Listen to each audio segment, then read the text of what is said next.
Oi, pessoal! Vocês sabem muito bem que no primeiro vídeo que eu fiz, dando início à leitura do livro O Manifesto do Partido Comunista, vocês sabem que no início eu tratei de ler aí os prefácios referentes às edições de cada país, né? Então eu li o prefácio da edição alemã, eu li o prefácio da edição russa, da edição italiana, da edição inglesa, né? E da edição polonesa, né? Eu fiz esse trabalho aí. Agora, neste vídeo aqui, eu gostaria de dar início à leitura, vamos dizer, efetiva do livro, né? Que isso consiste aí na leitura dos 4 capítulos, né? São eles: burgueses e proletários, proletários e comunistas, literatura socialista e comunista e, por último, posição dos comunistas em relação aos diferentes partidos de oposição. Estes são os principais capítulos aí que compõem, né, este livro. As outras coisas eu vejo que são acréscimos, tá? Então, por exemplo, neste livro aqui, versão de bolso, tem, por exemplo, a crítica ao programa de Gotha de Karl Marx, né? Esse programa aí de 1875, Karl Marx faz uma crítica em relação a ele. Aí vem a apresentação de Friedrich Engels, tem também aqui essa apresentação de 1891. Tem a carta de Marx a Wilhelm Break, eu não sei como é que se pronuncia esse nome, Wilhelm BRACKE, 1875. Aí vem comentários à margem do programa do Partido Operário Alemão. E daí finalizo este livro aqui. Há outras divisões, tá? Há outros comentários produzidos aí por outras personalidades que eu também gostaria de acrescentar à leitura deste livro aqui, que eu acho que são, são importantes para a gente tornar essa leitura mais completa. Só que esses comentários eles não estão neste livro, né? Eles estão dispostos num documento em PDF que eu encontrei. E um desses comentários foi feito até mesmo aí pelo Leon Trotsky, tá? Foi inclusive feito pelo Leon Trotsky e eu tratarei de lê-lo aqui. Então vamos lá, vamos dar início à leitura deste livro aqui. Alguns nomes, pessoal, eu não vou saber pronunciar corretamente. Eu vou tratar de soletrar esses nomes, porque alguns vão estar em russo, em alemão, em francês, e eu não sei ler nessas línguas. Eu sei ler o inglês, né, o espanhol, o português, mas eu não sei francês, russo e alemão, né? Tá bom? Então, se eu me enganar aí, se eu cometer um erro, vocês me corrijam, por favor. Vou tentar soletrar, tá? E vocês tentam me corrigir depois. Então, vamos lá. Primeiro capítulo do Manifesto do Partido Comunista. Burgueses e proletários. Aí já tem uma referência aqui, uma nota de rodapé, explicando, né, o título deste capítulo aí. Por burguesia entendemos a classe dos capitalistas modernos, proprietários dos meios de produção social e empregadores do trabalho assalariado. Por proletariado, a classe dos operários assalariados modernos que, não possuindo meios próprios de produção, reduzem-se a vender a força de trabalho para poderem viver. Aí tá aqui, né? Entre parênteses. Nota de Engels, a edição inglesa de 1888, e aí fecha parênteses. Então vamos ler. Burgueses e proletários. A história de toda a sociedade até nossos dias é a história da luta de classes. Aí vem mais uma nota de rodapé. Na verdade, trata-se aqui da história transmitida por escrito. Em 1847, ou seja, um ano antes da publicação desta obra, a pré-história da sociedade e a organização social que precedeu toda a história escrita era quase desconhecida. Desde então, aí vem um nome aqui que não consigo pronunciar, né? Vou soletrar para vocês. Haxthauen descobriu a propriedade comum da terra na Rússia.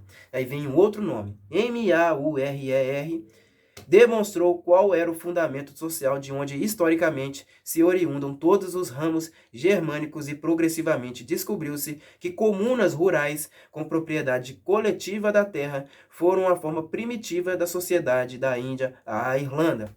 Finalmente, a organização interna dessa primitiva sociedade comunista foi deslindada em sua forma típica, quando Morgan, coroando tudo, descobriu a natureza verdadeira da gens e da sua relação com a tribo. Com a decomposição dessas comunidades primitivas, começa a divisão da sociedade em classes particulares e finalmente antagônicas. Aí, entre parênteses, nota de Engels, a edição inglesa de 1888 e a alemã de 1890, fecha parênteses. Vamos continuar, então, a leitura do livro, né? Vamos sair dessa leitura aí do rodapé, vamos continuar a leitura do livro. A história de toda a sociedade até nossos dias é a história da luta de classe. Continuando. Homem livre e escravo, patrício e plebeu, senhor e servo, mestre e oficial, em suma, opressores e oprimidos, sempre estiveram em constante oposição, empenhados numa luta sem trégua, ora velada, ora aberta, luta que, a cada etapa, conduziu a uma transformação revolucionária de toda a sociedade ou ao aniquilamento das duas classes em confronto. Nos primórdios da história encontramos, quase em toda parte, uma organização completa da sociedade em diferentes grupos, uma série hierárquica de situações sociais. Na Roma Antiga, temos patrícios, cavaleiros, plebeus e escravos. Na Idade Média, senhores feudais, vassalos, mestres de corporação, oficiais e servos. Além disso, quase todas essas classes comportam subdivisões hierárquicas. A sociedade burguesa moderna, oriunda do esfacelamento da sociedade feudal, não suprimiu a oposição de classes. Limitou-se a substituir as antigas classes, por novas condições de opressão, por novas formas de luta. O que distingue em nossa época, a época da burguesia, é ter simplificado a oposição de classes. Cada vez mais, a sociedade inteira divide-se em dois grandes blocos inimigos, em duas grandes classes que se enfrentam diretamente, a burguesia e o proletariado. Os servos da Idade Média deram origem aos cidadãos das primeiras comunas. Advindos desses cidadãos, nasceram os primeiros elementos da burguesia. Deixa-me só grifar isso daqui, né? A sociedade inteira divide-se em dois grandes blocos inimigos, em duas grandes classes que se enfrentam diretamente, a burguesia e o proletariado, segundo a ideia desses malucos aí, né? A descoberta da América e circunnavegação da África ofereceram à burguesia ascendente um novo terreno. O mercado indiano e chinês, a colonização da América, o intercâmbio com as colônias e, em geral, a intensificação dos meios de troca e das mercadorias deram ao comércio, à navegação e à indústria um impulso até então desconhecido, favorecendo na sociedade feudal em desintegração a expansão rápida do elemento revolucionário. O modo de funcionamento feudal e corporativo da indústria já não satisfazia o crescimento das demandas consecutivas à abertura de novos mercados. A manufatura substituiu-o. Os mestres de corporação foram desalojados pela classe média industrial. A divisão do trabalho em corporações diversas desapareceu em benefício da divisão do trabalho dentro de cada oficina. Mas os mercados não paravam de crescer e as demandas de aumentar. Logo, a manufatura revelou-se insuficiente. Então, o vapor e o maquinismo revolucionaram a produção industrial. A manufatura deu lugar à grande indústria moderna. A classe média industrial, aos milionários da indústria, chefes de verdadeiros exércitos industriais, os burgueses modernos. A grande indústria criou o mercado mundial preparado pela descoberta da América. O mercado mundial expandiu prodigiosamente o comércio, a navegação e as comunicações. Por sua vez, esse desenvolvimento repercutiu sobre a extensão, da indústria, e à medida que indústria, comércio, navegação e ferrovia se desenvolviam, a burguesia crescia, multiplicava seus capitais e relegava para o segundo plano as classes tributárias da Idade Média. Portanto, vemos que a burguesia moderna é produto de um longo processo de desenvolvimento, de uma série de profundas transformações no modo de produção e nos meios de comunicação. Cada uma das etapas do desenvolvimento da burguesia acompanhou-se de um progresso político correspondente. Ela foi inicialmente um grupo oprimido sob o jugo dos senhores feudais, organizando a própria defesa e sua administração na comuna, aqui república urbana independente, ali terceiro estado tributado pelo rei. Aí está aqui, né? A administração na comuna. Comuna é o nome dado na França a cidades nascentes, mesmo antes de terem conquistado de seus senhores feudais e mestres a administração local autônoma e os direitos políticos como terceiro estado. De maneira geral, tomamos aqui a Inglaterra como país representativo do desenvolvimento econômico da burguesia. A França, do desenvolvimento político. Nota de Engels, edição em inglês de 1888. Assim, os habitantes das cidades da Itália e da França chamavam suas comunidades urbanas, depois de terem adquirido ou conquistado de seus senhores feudais os primeiros direitos à autonomia administrativa. Nota de Engels, edição alemã de 1890. Posteriormente, continuando a leitura do livro aí, eu tinha acabado de ler, então, uma nota de rodapé. Posteriormente, na época da manufatura, tornou-se um contrapeso à nobreza na monarquia descentralizada ou absoluta, fundamento essencial das grandes monarquias. Com a criação da grande indústria do mercado mundial, a burguesia conquistou finalmente a dominação política exclusiva no moderno Estado parlamentar. Um governo moderno é tão somente um comitê que administra os negócios comuns de toda a classe burguesa. A burguesia desempenhou na história um papel revolucionário decisivo. Onde quer que tenha chegado ao poder, a burguesia destruiu todas as relações feudais, patriarcais e idílicas. Estilhaçou sem piedade os variegados laços feudais que subordinavam um homem a seus superiores naturais e não deixou subsistir entre os homens outro laço senão o interesse nu e cru, senão o frio dinheiro vivo. Submergiram nas águas glaciais do cálculo egoísta os frêmitos sagrados da piedade exaltada, do entusiasmo cavalheiresco, do sentimentalismo pequeno burguês. Reduziu a dignidade pessoal a simples valor de troca e, em lugar das inumeráveis liberdades estatuídas e arduamente conquistadas, erigiu a liberdade única e implacável do comércio. Em resumo, substituiu a exploração disfarçada sob ilusões religiosas e políticas pela exploração aberta, cínica, direta e brutal. A burguesia despojou de sua aura todas as atividades até então consideradas com respeito e temor religioso. Transformou o médico, o jurista, o padre, o poeta, o homem de ciência em assalariados por ela, remunerados. A burguesia rasgou o véu de emoção e de sentimentalidade das relações familiares e reduziu-as à mera relação monetária. A burguesia desvelou que as demonstrações de brutalidade da Idade Média, tão admiradas pela reação, tinham seu exato contrapeso na indolência mais abjeta. Foi quem primeiro demonstrou quão capaz é a atividade dos homens. Realizou maravilhas superiores às pirâmides egípcias, aos aquedutos romanos e às catedrais góticas. Levou a cabo expedições maiores que as grandes invasões e as cruzadas. A burguesia não pode existir sem revolucionar permanentemente os instrumentos de produção. Portanto, as relações de produção e assim o conjunto das relações sociais. Ao contrário, a manutenção inalterada do antigo modo de produção foi a condição precípua de existência de todas as classes industriais do passado. O revolucionamento permanente da produção, o abalo contínuo de todas as categorias sociais, a insegurança e a agitação sempiternas distinguem a época burguesa de todas as precedentes. Todas as relações imutáveis e esclerosadas com seu cortejo de representações e de concepções vetustas e veneráveis dissolvem-se. As recém-constituídas corrompem-se antes de tomarem consistência. Tudo que era estável e sólido desmancha no ar.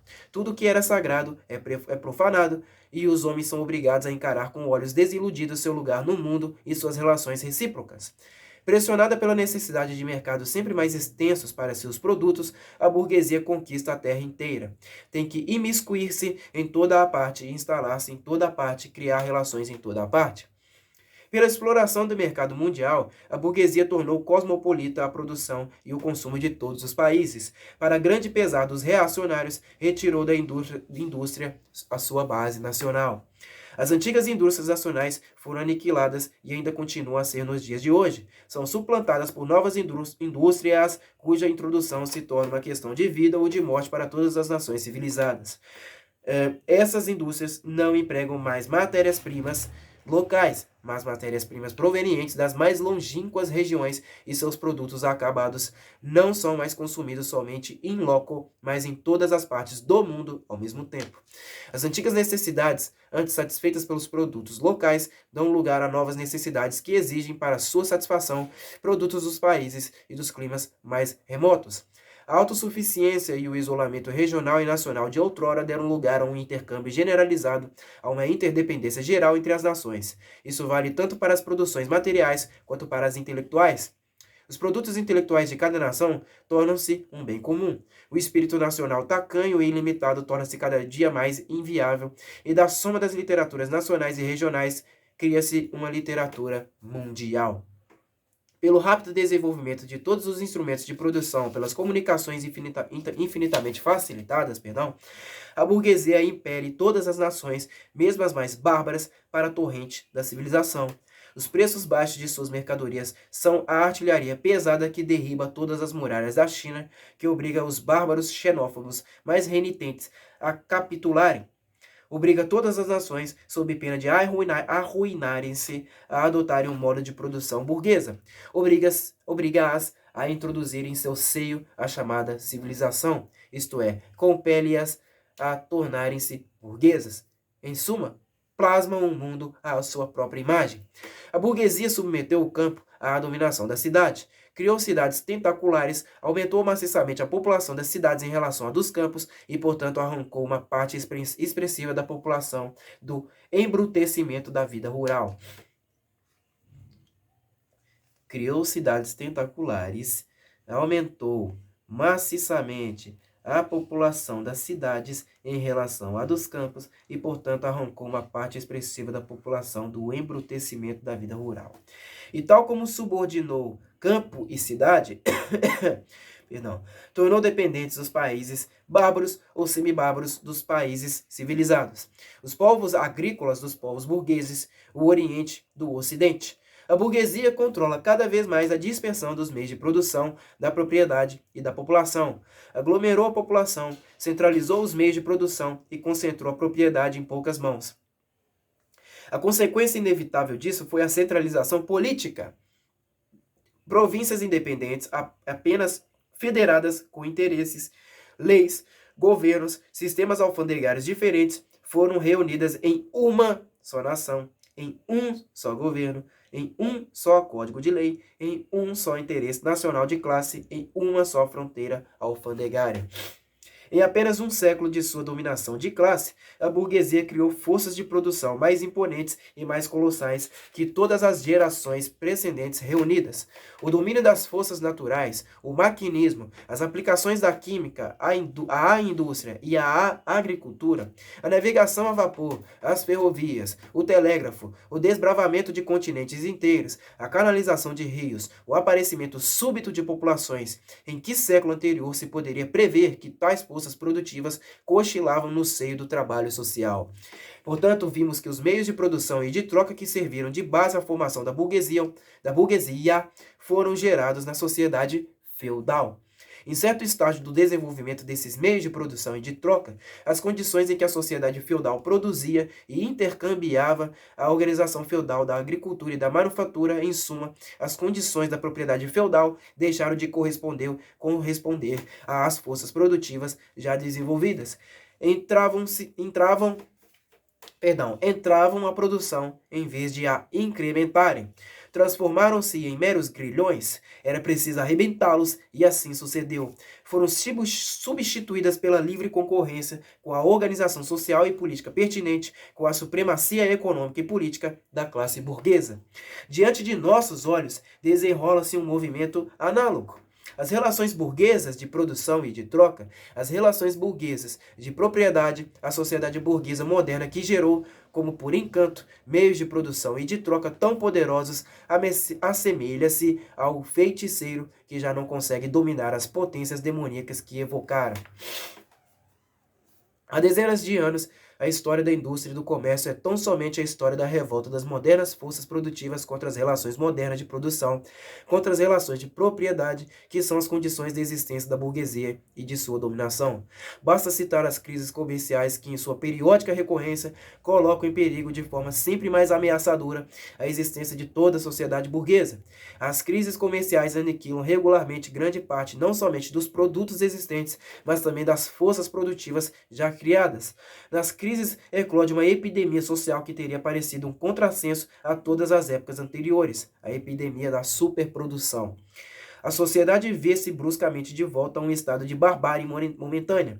Dir-se-ia que a fome ou uma guerra geral de aniquilamento tolheram-lhe todos os meios de subsistência. A indústria e o comércio parecem aniquiladas. E porque civilização em excesso, meios de subsistência em excesso, indústria em excesso, comércio em excesso. As forças produtivas de que dispõe já não servem para promover a civilização burguesa e as relações de propriedade burguesas. Ao contrário, tornaram-se poderosas demais para essas relações e são por elas entravadas. E assim que superam esse obstáculo, precipitam toda a sociedade burguesa na desordem, colocam em perigo a existência da sociedade burguesa. As relações burguesas tornaram-se estreitas demais para conterem a riqueza que produziram. Como a burguesia supera as crises, de uma parte pelo aniquilamento forçado de um enorme contingente de forças produtivas, de outra pela conquista de novos mercados e pela exploração mais acirrada dos antigos. Por intermédio de quê? Preparando crises mais extensas e mais violentas e reduzindo os meios para preveni-las. As armas que a burguesia usou para abater o feudalismo voltam-se agora contra ela mesma. Mas a burguesia não forjou apenas as armas que lhe darão a morte, também engendrou os homens que empunharão essas armas, os operários modernos, os proletários. O desenvolvimento da burguesia, isto é, do capital, corresponde na mesma proporção ao desenvolvimento do proletariado, da classe dos operários modernos, que só sobrevive à medida que encontram trabalho, e só encontram trabalho à medida que seu trabalho aumenta o capital.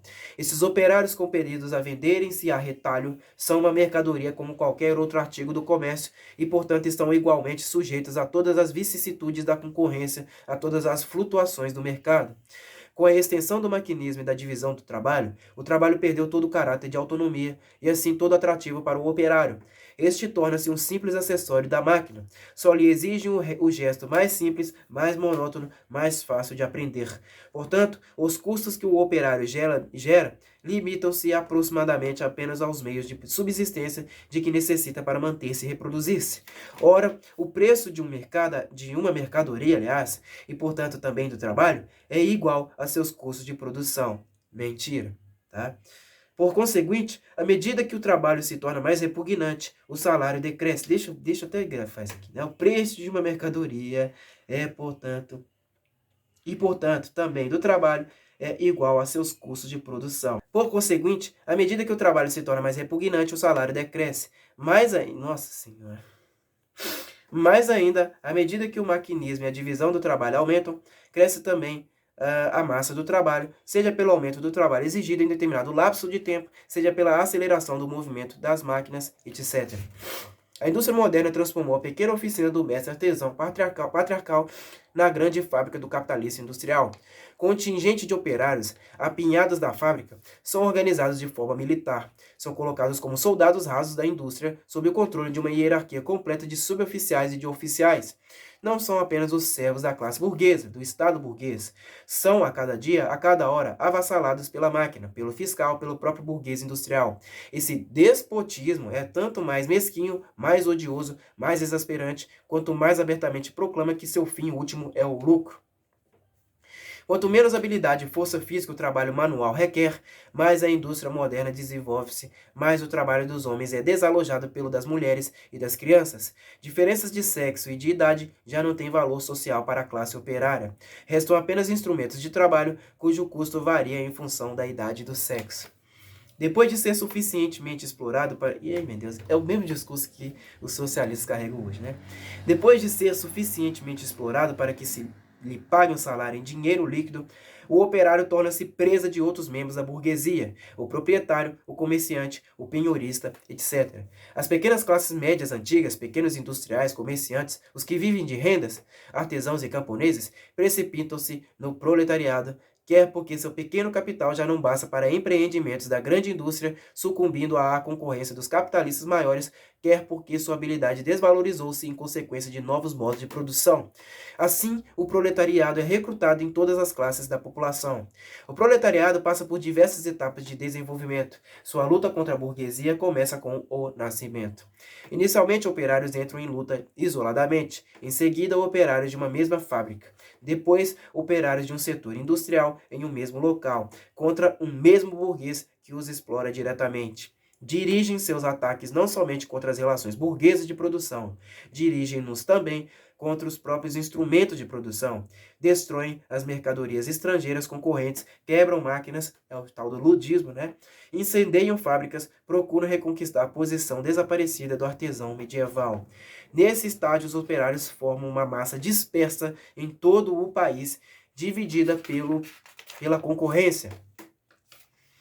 A reunião expressiva dos operários ainda não é o resultado de sua própria união, mas da união da burguesia, que, para atingir seus próprios objetivos políticos, deve mobilizar todo o proletariado e, no momento, ainda consegue fazê-lo. Portanto, nesse estágio, os proletários não combatem seus inimigos, mas os inimigos de seus inimigos remanescentes da monarquia absoluta, proprietários rurais, burgueses não industriais, pequenos burgueses. Assim, todo o movimento histórico concentra-se nas mãos da burguesia. Cada vitória alcançada nessas condições é uma vitória da burguesia. Mas, com a expansão da indústria, o proletariado não somente cresce, concentra-se em contingentes cada vez maiores. Sua força cresce com o sentimento de que dela adquire. Com o sentimento que dela adquire. Os interesses, as condições de vida no seio do proletariado homogeneizam-se cada vez mais à medida que o maquinismo oblitera as diferenças do trabalho e quase em toda a parte reduz os salários a um nível igualmente baixo. A concorrência crescente dos burgueses entre si e as crises comerciais que daí resultam tornam o salário dos operários sempre mais instável. O aperfeiçoamento incessante e sempre mais rápido do maquinismo torna sua situação cada vez mais precária. Cada vez mais, conflitos isolados entre operários e burgueses assumem o caráter de conflitos entre duas classes. Os operários começam por formar coalizões contra os burgueses, unem-se para defender seu salário, chegam até a fundar associações duradouras para se premunirem em caso de subelevações eventuais. Aqui e ali, a luta transforma-se em motins. De vez em quando, os operários triunfam, mas sua vitória é passageira. O resultado verdadeiro de suas lutas não é o sucesso imediato, mas a extensão sempre maior da união dos operários. Esta é favorecida pelo crescimento dos meios de comunicação criados pela grande indústria que coloca em contato operários de diferentes localidades. Basta apenas esse contato para centralizar as inúmeras lutas locais que têm em toda a parte o mesmo caráter em uma luta nacional, em uma luta de classes. Mas toda luta de classes é uma luta política. Toda luta de classes é uma luta política. E a união que exigiu séculos dos burgueses da Idade Média com seus caminhos vicinais, os proletários modernos realizam-na em poucos anos com as ferrovias. Essa organização dos proletários em classe e assim em partido político é rompida a cada instante pela concorrência entre os próprios operários, mas renasce sempre mais forte, sempre mais sólida, sempre mais poderosa. Aproveita-se das divisões internas da burguesia para forçá-la a reconhecer, sob forma de leis, certos interesses particulares dos operários. Por exemplo, a lei da jornada de 10 horas na Inglaterra. Em geral, os conflitos da velha sociedade favorecem de várias maneiras o desenvolvimento do proletariado. A burguesia vive engajada numa luta permanente. No início, contra a aristocracia. Depois, contra setores da própria burguesia cujos interesses entram em conflito com o progresso da indústria, e permanentemente contra a burguesia de todos os países estrangeiros. Em todas essas lutas, vê-se constrangida a apelar para o proletariado, a pedir sua adesão e, desse modo, a impeli-lo para o movimento político. Portanto, ela própria fornece ao proletariado os elementos de sua própria formação, ou seja, armas contra si mesma. Além disso, como vimos, em virtude do progresso da indústria, setores inteiros da classe dirigente proletarizam-se, ou, pelo menos, sentem-se ameaçados em suas condições de vida. Estes também fornecem ao proletariado numerosos elementos de formação. Enfim, nos momentos em que a luta de classe aproxima-se do auge, o processo de dissolução no interior da classe dirigente, no interior de toda a velha sociedade, assume um caráter tão violento, tão áspero, que uma pequena parte da classe dirigente desvincula-se desta e junta-se à classe revolucionária, à classe que tem o futuro nas mãos. Assim como outrora parte da nobreza passara para a burguesia, parte da burguesia passa agora para o proletariado, especialmente uma parte dos ideólogos burgueses que chegaram à compreensão teórica do conjunto do movimento histórico. De todas as classes que hoje enfrentam a burguesia, somente o proletariado é uma classe realmente revolucionária. As outras classes vão degenerando e tendem a desaparecer com o desenvolvimento da grande indústria, ao passo que o proletariado é o seu produto característico. As classes médias, o pequeno industrial, o pequeno comerciante, o artesão, o camponês, todos combatem a burguesia para preservar do desaparecimento sua existência como classes médias. Portanto, não são revolucionárias, mas conservadoras. As classes médias, o pequeno industrial, o pequeno comerciante, o artesão, o camponês, todos combatem a burguesia para preservar do desaparecimento sua existência como classes médias. Portanto, não são revolucionárias, mas conservadoras. Mas ainda são reacionárias, pois procuram girar a contrapelo à roda da história. Quando são revolucionárias, o são à luz da perspectiva iminente de sua passagem para o proletariado. Defendem não mais seus interesses presentes, mas seus interesses futuros. Abandonam seu próprio ponto de vista para assumir o do proletariado. O lumpenproletariado, essa putrefação passiva das camadas mais baixas da velha sociedade, é aqui e ali arrebatado no movimento pela revolução proletária, mas toda a sua situação o predispõe a vender-se para maquinações reacionárias. O lumpenproletariado, essa putrefação passiva das camadas mais baixas da velha sociedade, é aqui e ali arrebatado no movimento pela revolução proletária, mas toda a sua situação o predispõe a vender-se para maquinações reacionárias. As condições de vida da velha sociedade já se encontram degeneradas nas condições de vida do proletariado.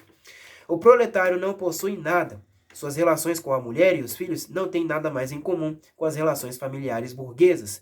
O trabalho industrial moderno, a submissão moderna ao capital, que é a mesma na Inglaterra e na França, na América e na Alemanha, despojaram-no de todo o caráter nacional. As leis, a moral, a religião são para ele meros preconceitos burgueses, por intermédio dos quais se camuflam outros tantos interesses burgueses. Todas as classes que precedentemente conquistaram a supremacia esforçaram-se para consolidar suas condições de vida, submetendo toda a sociedade a seu próprio modo de apropriação. Os proletários não podem assenhorear-se das forças sociais de produção, a não ser abolindo seu próprio modo de apropriação passado e, consequentemente, todo o modo de apropriação do passado. Por sua vez, os proletários nada têm de seu a assegurar. Têm sim que destruir todas as garantias privadas, todas as seguranças privadas que existiram até nossos dias.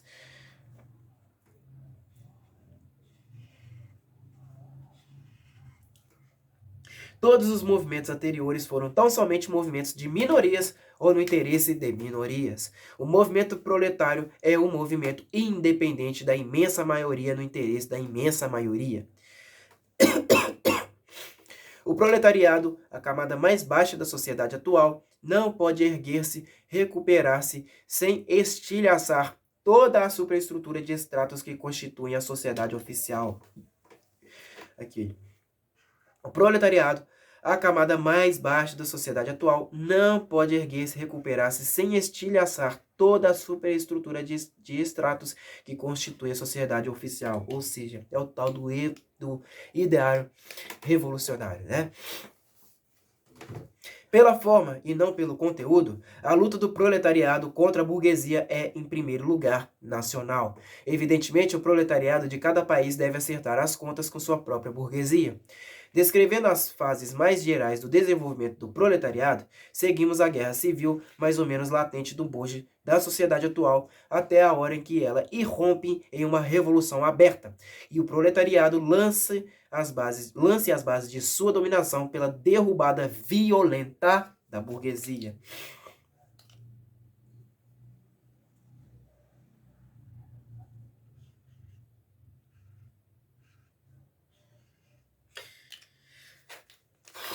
Até aqui, todas as sociedades repousaram, como vimos, no antagonismo entre classes opressoras e oprimidas. Mas para se oprimir uma classe, é necessário assegurar-lhe condições para que possa, no mínimo, prolongar sua existência servil. Sob o regime da servidão, o servo chegou a membro da comuna, tal como sob o jugo do absolutismo feudal, o pequeno burguês chegou a burguês. Por sua vez, o operário moderno, em vez de elevar-se com o progresso da indústria, decai cada vez mais abaixo das condições de sua própria classe.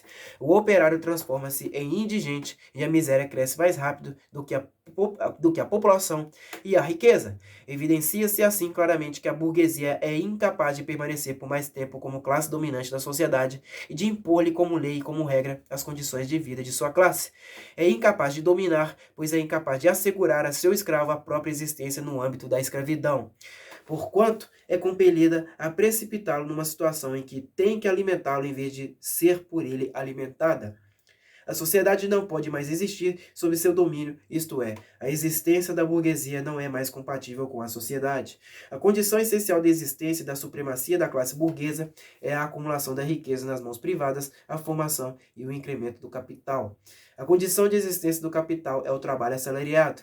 Este repousa exclusivamente na concorrência entre os operários. O progresso da indústria, de que a burguesia é o agente passivo e involuntário, substitui o isolamento dos operários resultante da concorrência por sua união revolucionária em associação. Com o desenvolvimento da grande indústria, a burguesia vê ruir sob seus pés a base sobre a qual produz e apropria-se dos produtos. A burguesia produz, acima de tudo, seus próprios coveiros. Sua queda e a vitória do proletariado são igualmente inelutáveis. Capítulo 2. Proletários e comunistas. Qual é a relação dos comunistas com os proletários em geral? Os comunistas não são um partido à parte entre os outros partidos operários. Seus interesses não são distintos dos interesses do conjunto do proletariado. Não estabelecem princípios particulares segundo os quais pretendam moldar o movimento proletário. Os comunistas diferenciam-se dos outros partidos proletários apenas em 2 pontos. De uma parte, nas diversas lutas nacionais, os proletários fazem prevalecer os interesses comuns do conjunto do proletariado, independentes da nacionalidade. De outra parte, nos diversos estágios de desenvolvimento da luta entre proletariado e burguesia, representam sempre o interesse do movimento geral. Portanto, na prática, os comunistas são a fração mais decidida, mais mobilizadora dos partidos operários de todos os países. Na teoria, tem sobre o resto do proletariado a vantagem de ter uma visão clara das condições da marcha e dos resultados gerais do movimento proletário. O objetivo imediato dos comunistas é o mesmo de todos os demais partidos proletários: formação do proletariado em classe, derrubada da dominação burguesa, conquista do poder político pelo proletariado.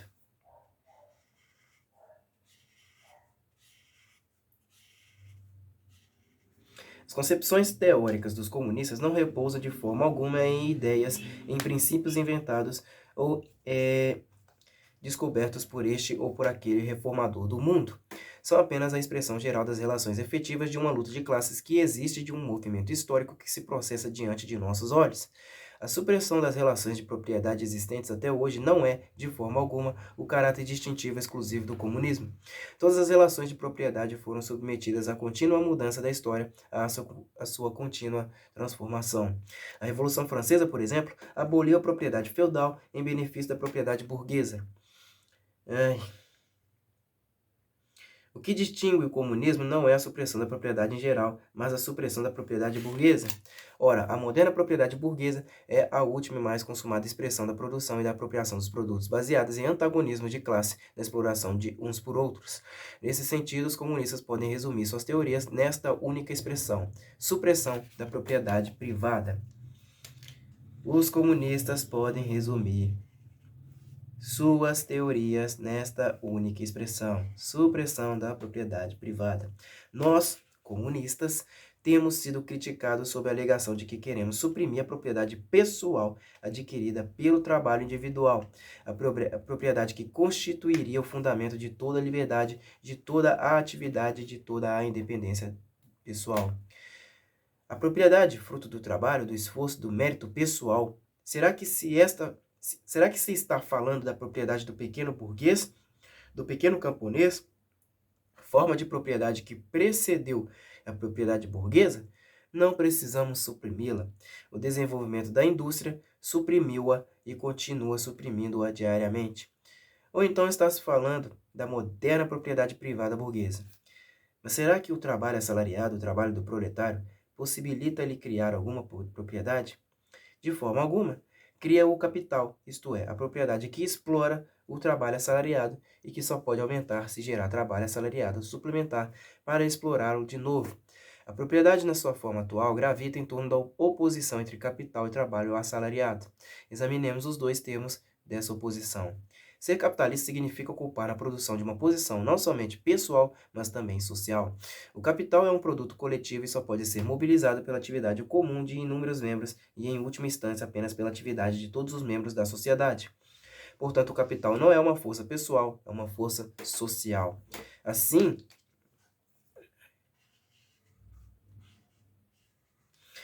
quando o capital é transformado em uma propriedade coletiva, pertencendo a todos os membros da sociedade, não é uma propriedade pessoal que se transforma em propriedade social.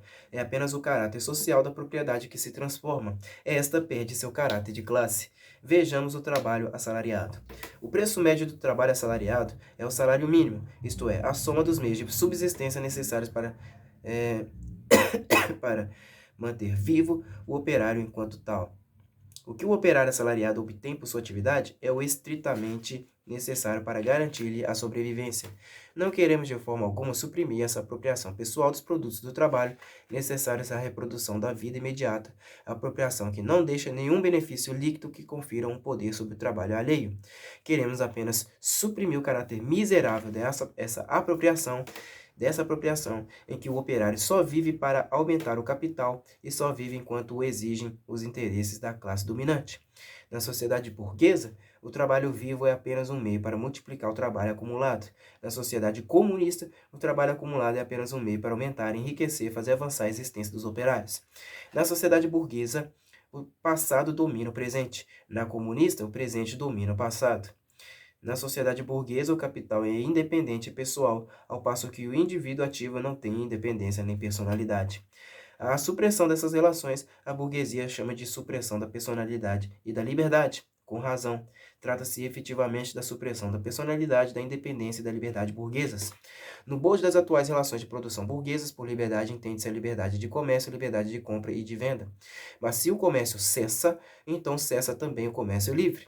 O palavreado sobre a liberdade de comércio, como todos os outros palavrórios de nossa burguesia sobre a liberdade, só tem sentido em face do comércio entravado em face do burguês subjugado da Idade Média, mas não diante da supressão comunista do comércio, das relações de produção burguesas e da própria burguesia. Revoltai-vos por queremos suprimir a propriedade privada, mas em vossa sociedade atual a propriedade privada está abolida para 9/10 de seus membros. Ela existe precisamente porque não existe para 9/10 de seus membros. Criticai-nos por queremos suprimir uma propriedade que pressupõe como condição necessária que a imensa maioria da sociedade seja desprovida de toda propriedade. Em uma palavra, criticai-nos por queremos suprimir vossa propriedade. Efetivamente, é isso que queremos. A partir do momento,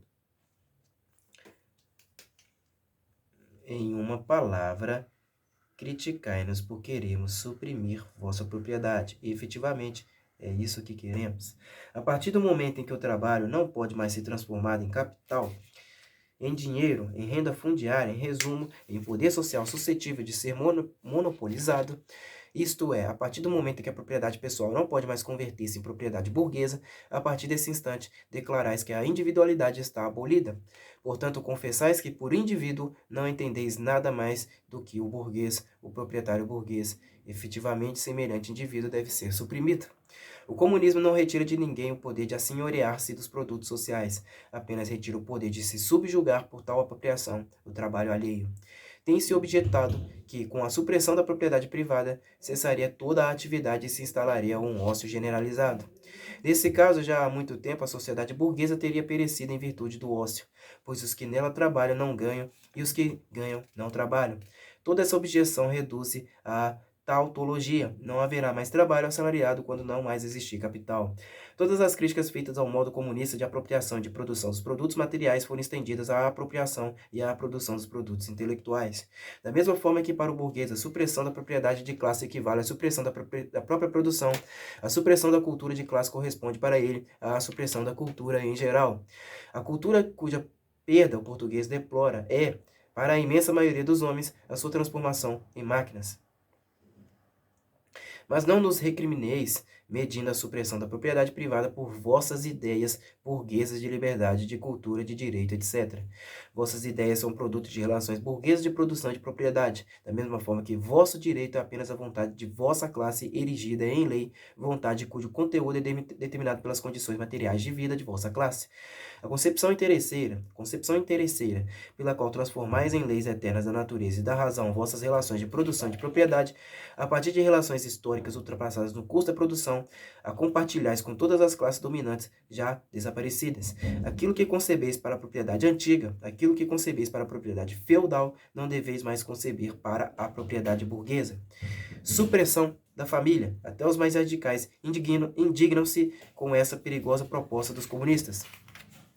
No que repousa a família atual, a família burguesa, no capital, no lucro privado.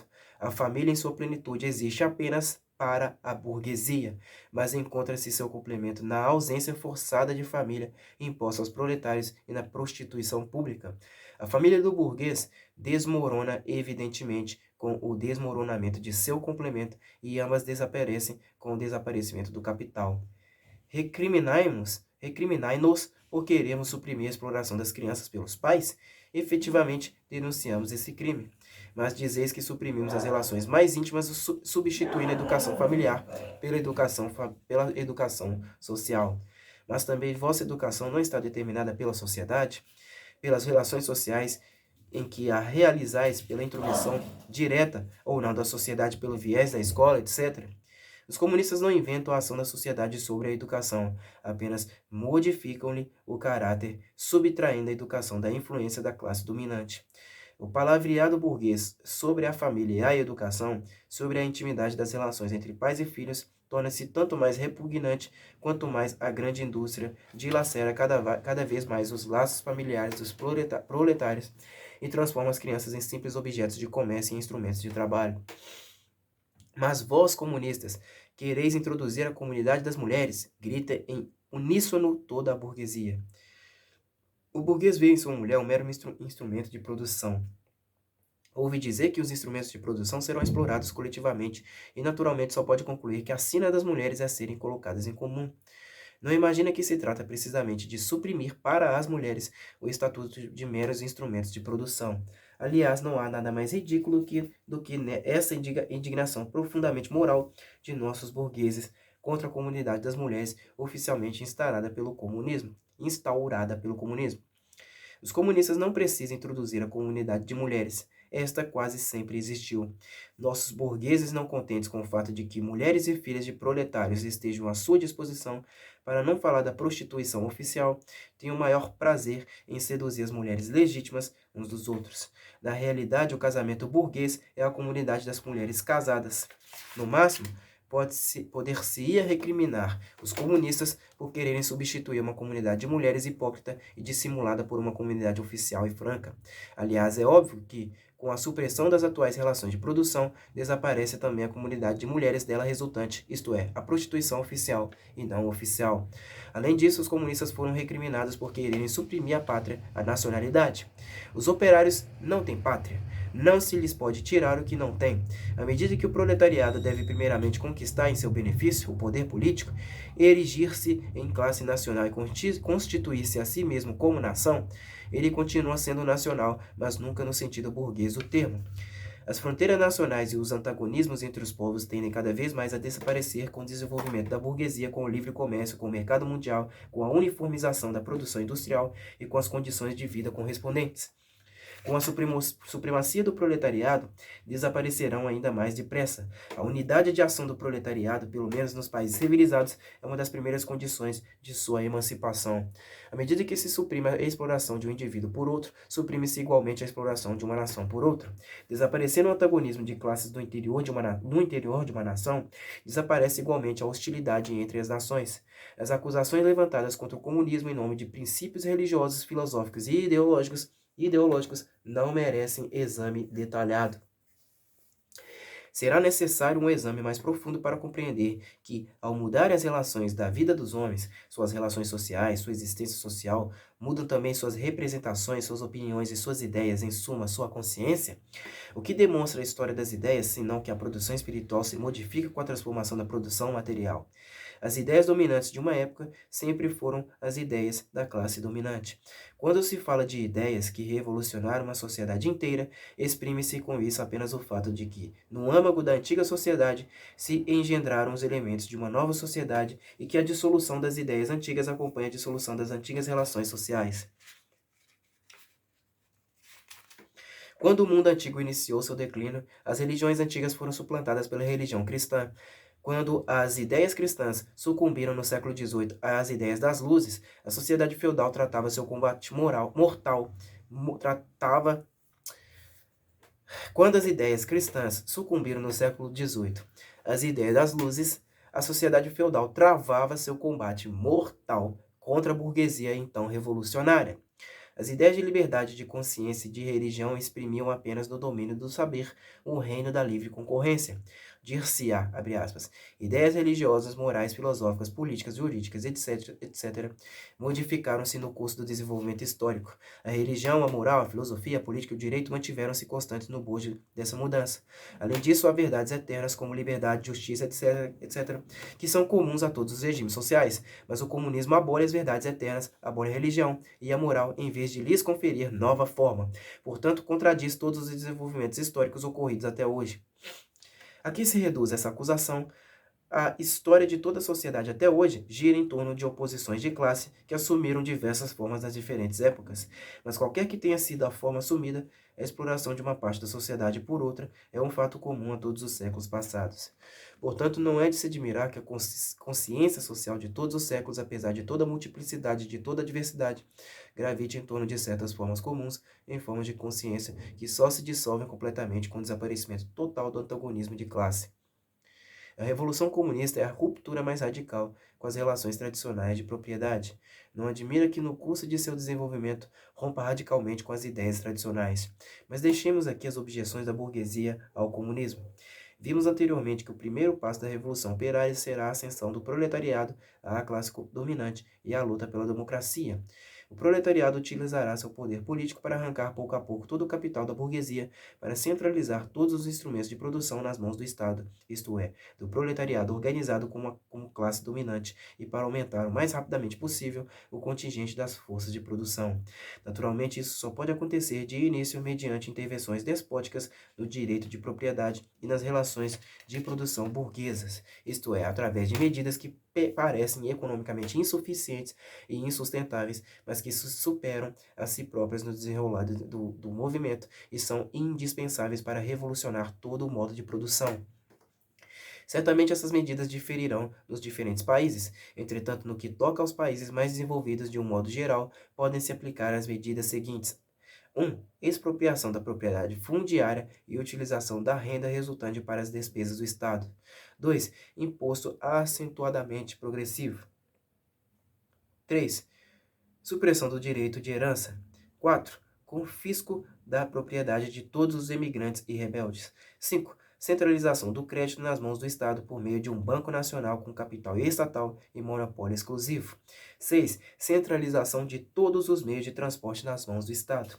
7. Multiplicação das indústrias nacionais, dos instrumentos de produção, desbravamento e melhora das terras, de acordo com o plano coletivo. 8. Obrigatoriedade do trabalho para todos, organização de exércitos industriais, em especial para a agricultura. 9. Combinação do trabalho agrícola e do trabalho industrial, medidas para a eliminação gradual da oposição entre cidade e campo. E 10. Educação pública e gratuita para todas as crianças, supressão do trabalho infantil em fábricas em sua forma atual, combinação da educação com a produção material, etc.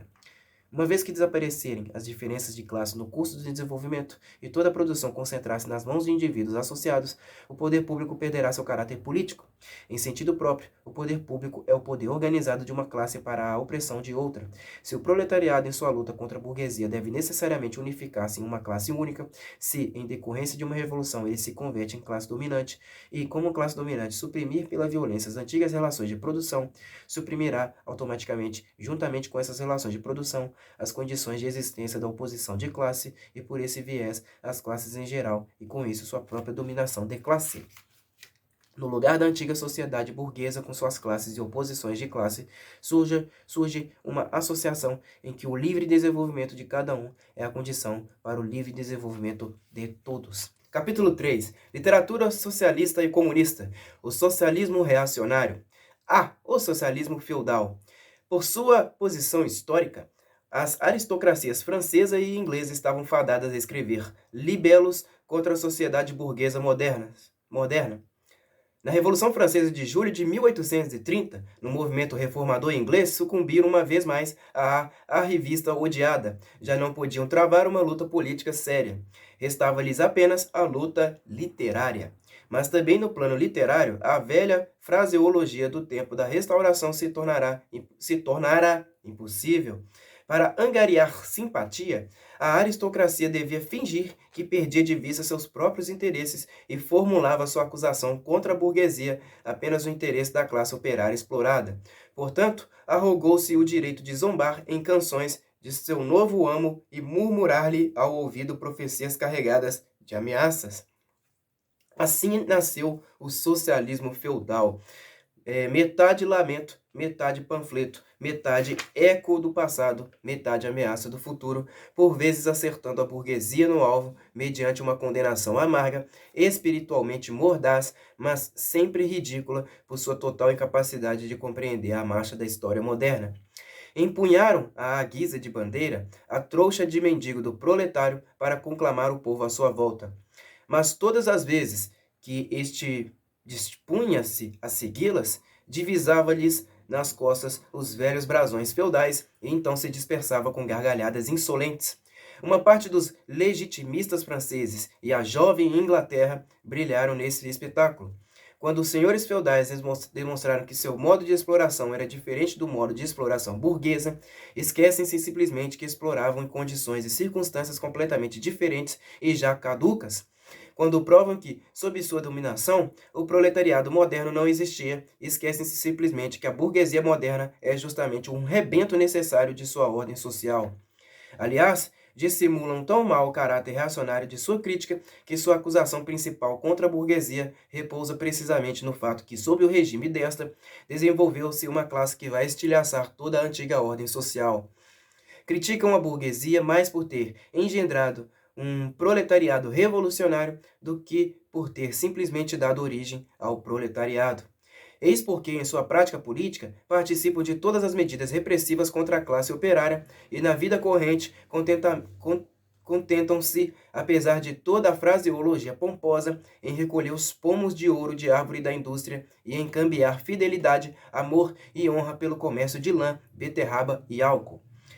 Aí vem uma nota de rodapé. Isso aplica-se principalmente à Alemanha, onde a aristocracia rural e a fidalguia provincial têm grande parte de suas propriedades cultivadas por conta própria, mediante um administrador, e são, além disso, grandes produtores de açúcar de beterraba e destiladores de aguardente de batata.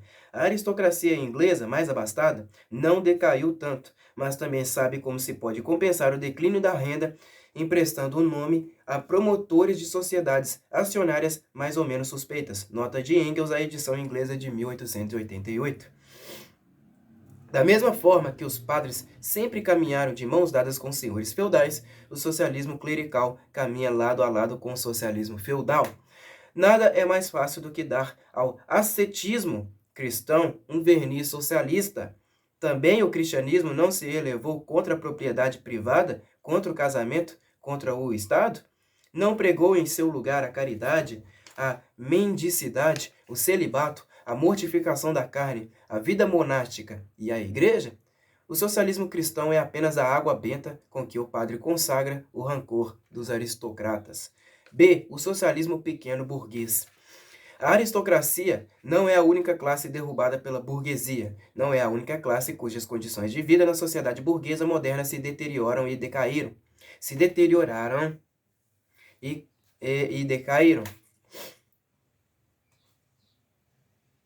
Os cidadãos extramuros da Idade Média, os pequenos camponeses, foram os precursores da burguesia moderna. Nos países onde o comércio e a indústria são menos desenvolvidos, essa classe continua a vegetar ao lado da burguesia ascendente.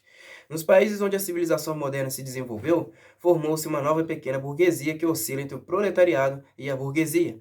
Essa nova burguesia incessantemente se reconstitui como parte complementar da sociedade burguesa, mas seus membros são continuamente relegados ao proletariado em função da concorrência. Estes pressentem que se aproxima o momento em que, com o desenvolvimento da grande indústria, desaparecerão totalmente como parte autônoma da sociedade moderna e serão substituídos no comércio, na manufatura, na agricultura por contramestres e subalternos. Em países como a França, onde a classe camponesa constitui mais da metade da população, era natural que os escritores que apoiassem o proletariado contra a burguesia criticassem o regime burguês baseados em critérios da pequena burguesia e do pequeno campesinato e tomassem o partido dos operários de um ponto de vista pequeno burguês. Assim formou-se o socialismo pequeno burguês. Sismondi, não sei, é o chefe dessa literatura, não somente na França, mas também na Inglaterra.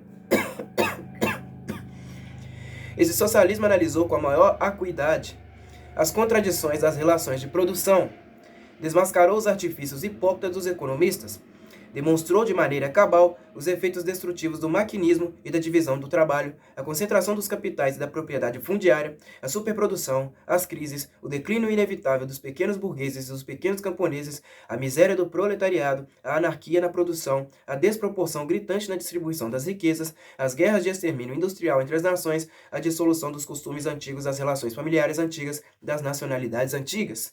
Entretanto, em seu conteúdo positivo, esse socialismo quer seja restaurar os antigos meios de produção e de comércio e com eles as antigas relações de propriedade e a antiga sociedade, seja enclausurar novamente pela força os modernos meios de produção e de comércio no âmbito das antigas relações de propriedade que eles romperam, que foram obrigados a romper.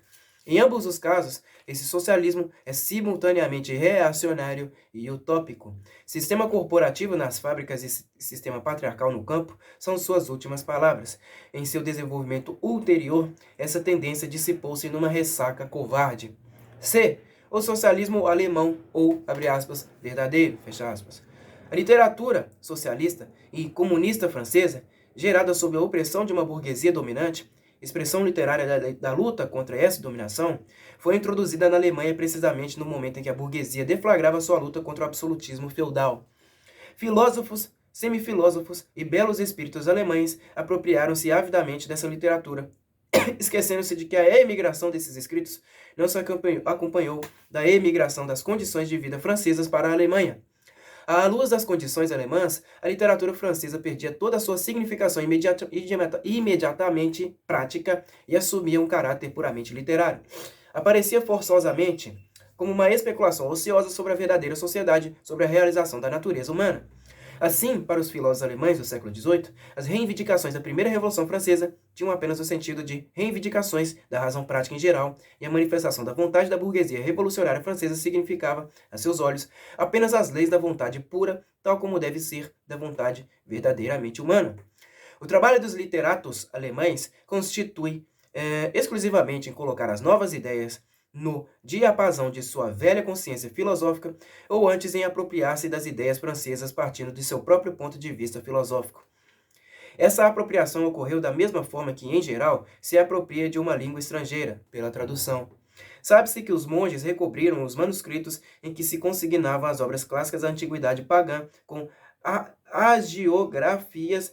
hagiografias insípidas de santos católicos. Hagiografias com H. H-A-G-I-O-G-R-A-F-I-A-S. H-G-I-O-G-R-A-F-I-A-S. Os literatos alemães procederam de forma inversa com a literatura francesa profana. Escreveram seus absurdos filosóficos sob o original francês. Por exemplo, sob a crítica francesa às relações monetárias, escreveram, abre aspas, a alienação da natureza humana, fecha aspas. E sob a crítica francesa ao Estado burguês, escreveram, abre aspas, supressão da dominação do universal abstrato, fecha aspas, etc. A substituição dos argumentos franceses por essa fraseologia filosófica batizaram eles de filosofia da ação, socialismo verdadeiro, ciência alemã do socialismo, justificação filosófica do socialismo, etc. Assim, a literatura socialista e comunista francesa foi formalmente amputada, e como nas mãos do alemão, deixou de exprimir a luta de uma classe contra a outra. O alemão ficou convencido de ter superado a estreiteza francesa e de representar, em vez das verdadeiras necessidades, a necessidade da verdade. Em vez dos interesses dos proletários, os interesses da natureza humana, do homem em geral, do homem que não pertence a nenhuma classe, que nem sequer pertence à realidade, mas somente ao céu brumoso da fantasia filosófica. Esse socialismo alemão, que levava tão a sério e tão solenemente seus canhestros exercícios escolares e alardeava-os com tanto charlatanismo, perdeu aos poucos sua pedante inocência. A luta da burguesia alemã, principalmente da burguesia prussiana, contra os senhores feudais e contra a monarquia absoluta, em uma palavra, o movimento liberal tornou-se mais sério. Oferecia-se ao verdadeiro socialismo, abre aspas, o verdadeiro, entre aspas aí, oferecia-se ao verdadeiro socialismo a tão desejada ocasião de brandir, perante o movimento político, as reivindicações socialistas, de lançar os anátemas tradicionais contra o liberalismo, contra o Estado representativo, contra a concorrência burguesa, a liberdade burguesa de imprensa, o direito burguês, a liberdade e a igualdade burguesas, e de pregar às massas populares que nada tinham a ganhar, mas sim tudo a perder nesse movimento burguês. O socialismo alemão esquecia muito a propósito que a crítica francesa, do qual era o eco deslavado, pressupunha a sociedade burguesa moderna com as correspondentes condições materiais de vida e a adequada constituição política, pressupostos estes que se tratava ainda de conquistar na Alemanha. Esse socialismo servia aos governos absolutos alemães com seu cortejo de padres, de mestres de escolas, de fidalgotes e de burocratas como espantalho ideal contra a burguesia cujas aspirações eram ameaçadoras. Era a guloseima que complementava o amargor das chicotadas e das balas de fuzil com que esses mesmos governos respondiam às insurreições dos operários alemães. Se o verdadeiro socialismo tornou-se assim uma arma nas mãos do governo contra a burguesia alemã, representava também diretamente o interesse reacionário, o interesse dos pequeno-burgueses alemães.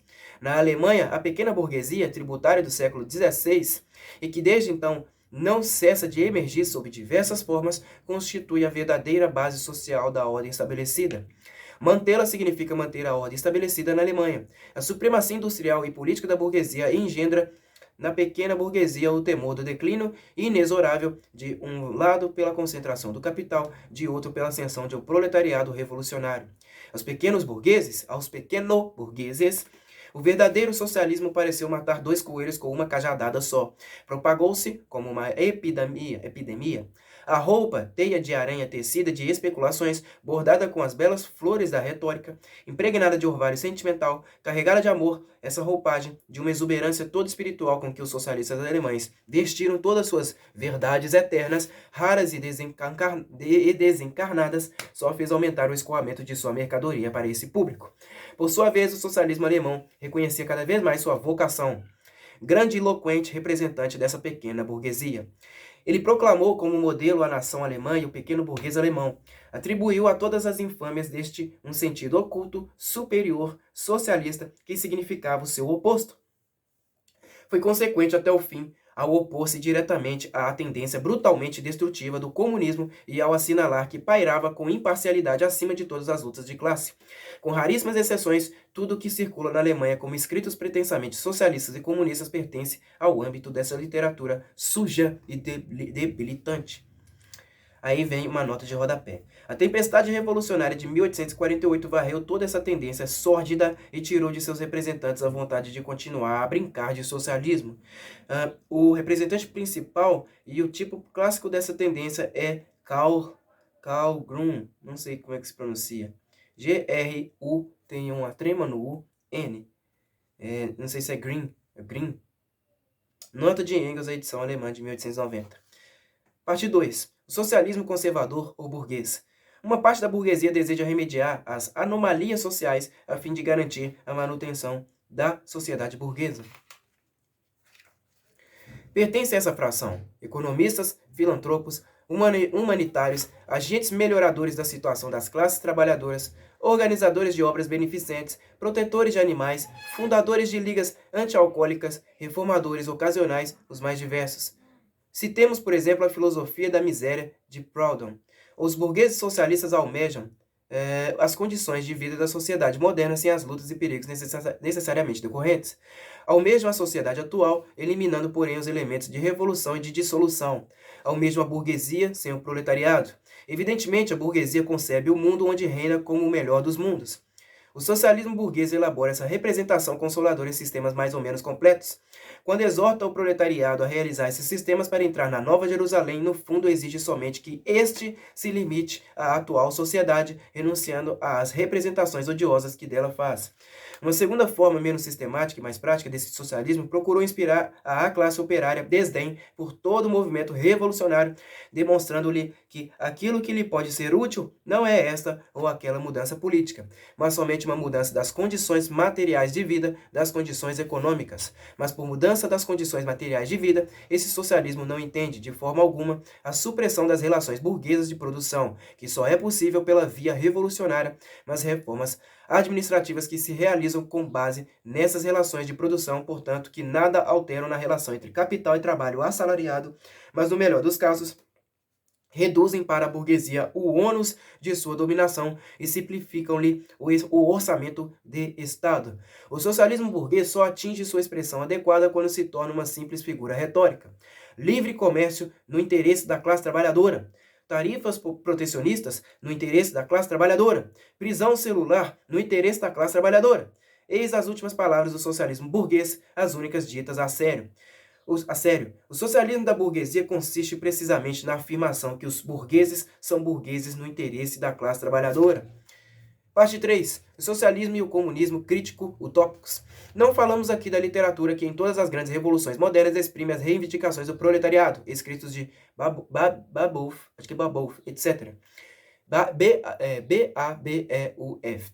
As primeiras tentativas do proletariado para impor diretamente seu próprio interesse de classe, levadas a cabo em tempos de efervescência geral, no período de colapso da sociedade feudal, fracassaram necessariamente em razão da forma embrionária do proletariado e da ausência das condições materiais para sua emancipação, condições que surgem apenas como produto da época burguesa. A literatura revolucionária que acompanhou esses primeiros movimentos do proletariado é, pelo conteúdo, necessariamente reacionária.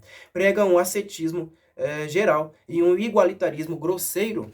Os sistemas socialistas e comunistas propriamente ditos, os sistemas de Saint-Simon, de Fourier, de Owen, etc., surgem no período embrionário da luta entre o proletariado e a burguesia, como expusemos anteriormente, ver burgueses e proletários. Na realidade, os fundadores desses sistemas discernem a oposição de classes, assim como a eficácia dos elementos de dissolução presentes na própria sociedade dominante, mas não discernem no proletariado nenhuma espontaneidade histórica, nenhum movimento político que lhe seja próprio. Como o desenvolvimento da oposição de classe acompanha o desenvolvimento da indústria, constatam as condições materiais insatisfatórias para a emancipação do proletariado e põem-se à procura de uma ciência social, de leis sociais para criar essas condições.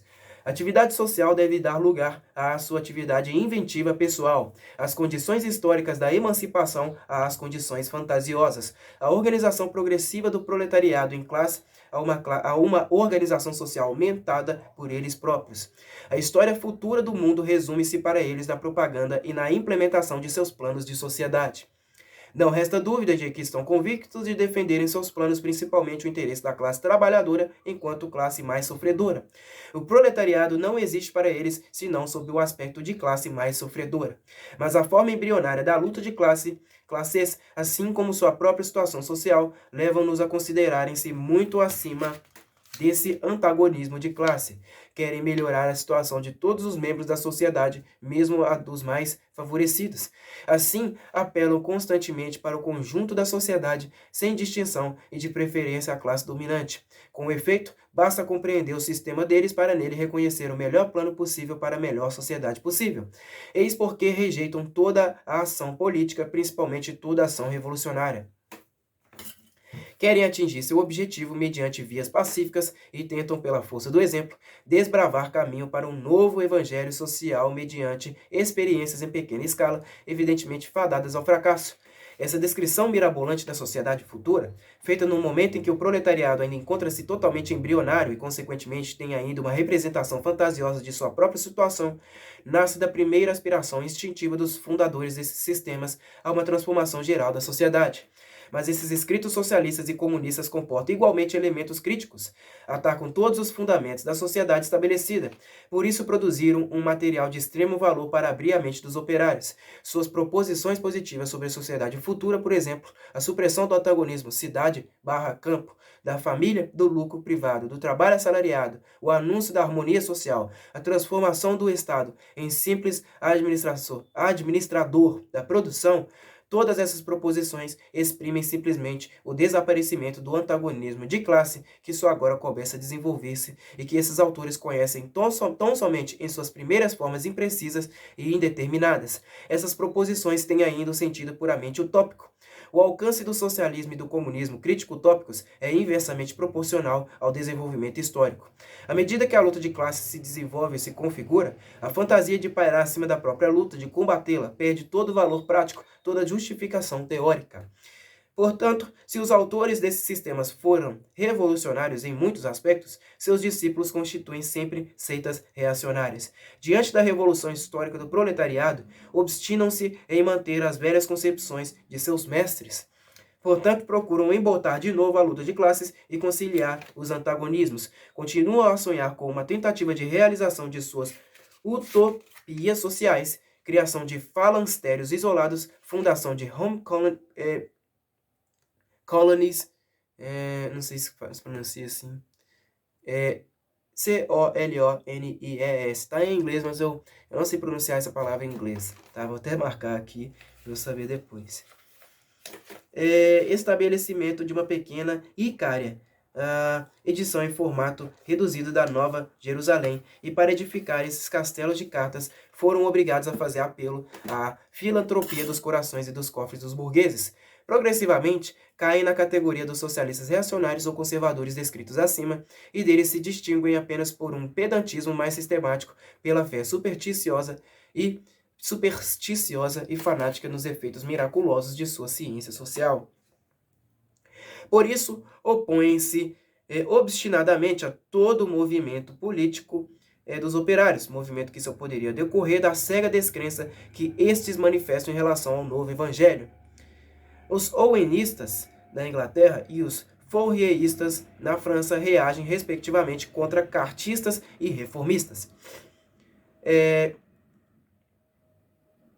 Aí, gente, quando ele falou de pequena Icária, tem uma nota de rodapé aqui. O nome de falanstério designa as colônias socialistas segundo o plano de Charles Fourier. Icária é o nome dado por Cabet, C-A-B-E-T, a sua utopia e mais tarde a sua colônia comunista nos Estados Unidos. Nota de Engels, a edição inglesa de 1888. Home Colony, colônia metropolitana. É como Owen chama suas sociedades comunistas modelo. Falanstério é o nome dos palácios sociais projetados por Fourier. Icária é o nome do país imaginário e utópico, cujas instituições comunistas Cabet escreveu. Nota de Engels, a edição alemã de 1890. Aí, minha gente, vem então o capítulo 4 do livro, né? Vamos lá. O capítulo 4, olha só, na versão de bolsa aqui, tem 1, 2, 3 páginas e mais um pedacinho aí, né? Vai ser coisa rápida. Então, eu vou finalizar aqui para vocês a leitura desses capítulos aí. Eu vou finalizar o vídeo e dar continuidade, né, à leitura do próprio manifesto com a interpretação de outras personalidades, né? Vocês veem que tem alguns acréscimos aí ao Manifesto Comunista, e eu achei esses acréscimos no documento em PDF que eu irei ler para vocês no outro vídeo. 4. Posição dos comunistas em relação aos diferentes partidos de oposição. Deduz-se da seção 2 as relações dos comunistas com os partidos operários já constituídos e, portanto, sua posição diante dos cartistas ingleses e dos reformadores agrários da América do Norte. Os comunistas lutam para atingir os interesses e objetivos imediatos da classe operária, mas, ao mesmo tempo, representam no seio do movimento atual o futuro do movimento. Na França, os comunistas aliam-se ao Partido Social Democrata. Partido, então, vem a nota de rodapé, esqueci de falar, vem a nota de rodapé aqui, falando do partido, né, aí, social-democrata. Partido, então, representado no parlamento por, não sei pronunciar esse nome, Ledru Rollin, não sei, Ledrurollin. Na literatura, por Louis Blanc, e na imprensa cotidiana, por La Réforme. O nome social-democrata significava, para esses inventores, uma seção do Partido Democrata ou Republicano mais ou menos revestido de socialismo. Nota de Engels, a edição inglesa de 1888. O partido, então chamado na França de social-democrata, era representado por Ledru-Rollin no plano político e por Louis Blanc no plano literário. Estava, portanto, extremamente longe de assemelhar-se à democracia alemã de hoje. Nota de Engels, a edição alemã de 1890. Os comunistas lutam para atingir os interesses e objetivos imediatos da classe operária, mas, ao mesmo tempo, representam no seio do movimento atual o futuro do movimento. Na França, os comunistas aliam-se ao Partido Social Democrata contra a burguesia conservadora e radical, sem renunciar ao direito de assumir uma atitude crítica em relação às grandes frases e ilusões legadas pela tradição revolucionária. Na Suíça, apoiam os radicais, sem desconhecer que esse partido é integrado por elementos contraditórios, em parte sociais-democratas, no sentido francês, em parte burgueses radicais. No que tange aos poloneses, os comunistas apoiam o partido que vê numa revolução agrária a condição da liberação nacional, isto é, o partido que provocou a insurreição da Cracóvia em 1846. Na Alemanha, desde que a burguesia assuma uma atitude revolucionária, o Partido Comunista luta a seu lado contra a monarquia absoluta, a propriedade fundiária feudal e a pequena burguesia, mas não negligencia em nenhum momento em despertar nos operários uma consciência tão clara quanto possível do antagonismo jurado entre a burguesia e o proletariado, a fim de que os operários alemães possam transformar em armas contra a burguesia as condições sociais e políticas que a burguesia necessariamente introduz com sua supremacia, para que, após a derrubada das classes reacionárias na Alemanha, se engajem imediatamente na luta contra a própria burguesia. Para a Alemanha, dirigem os comunistas sua atenção principal porque a Alemanha está em vésperas de uma revolução burguesa e porque realizará essa convulsão no momento em que as condições da civilização europeia em geral estão mais avançadas e o proletariado bem mais desenvolvido do que na Inglaterra no século XVII e na França no século XVIII. Portanto, a Revolução Burguesa Alemã só poderá ser o prelúdio imediato de uma revolução proletária. Em uma palavra, em toda parte os comunistas apoiam qualquer movimento revolucionário contra as ordens sociais e políticas estabelecidas. Em todos esses movimentos, destacam como questão fundamental do movimento a questão da propriedade, qualquer que seja a forma mais ou menos desenvolvida que ela possa ter assumido. Enfim, os comunistas trabalham em toda a parte pela união e pelo entendimento dos partidos democráticos de todos os países. Os comunistas recusam-se a dissimular suas concepções e seus propósitos. Proclamam abertamente que seus objetivos só podem ser atingidos pela derrubada violenta de toda a ordem social passada. Que as classes dominantes tremam à ideia de uma revolução comunista. Os proletários nada têm a perder, exceto seus grilhões. Têm um mundo a ganhar. Proletários de todos os países, univos. Karl Marx. Bom, pessoal, finalizei então a leitura aí dos 4 capítulos do livro, e daí vem as outras partes, outras divisões aí, né? Vem a crítica ao programa de Gotha, né, feita por Karl Marx em 1875. Que mais? Deixa eu ver aqui o índice, né? Aí vem a apresentação de Friedrich Engels, 1891. Aí vem a carta de Marx a Wilhelm Brach, não sei, 1875. Aí vem também comentários à margem do programa do Partido Operário Alemão. E aí vem outros acréscimos que não estão aqui neste livro aqui, assim como eu falei, mas estão no documento PDF, cujos eu irei tratá-lo logo em seguida, tá bom?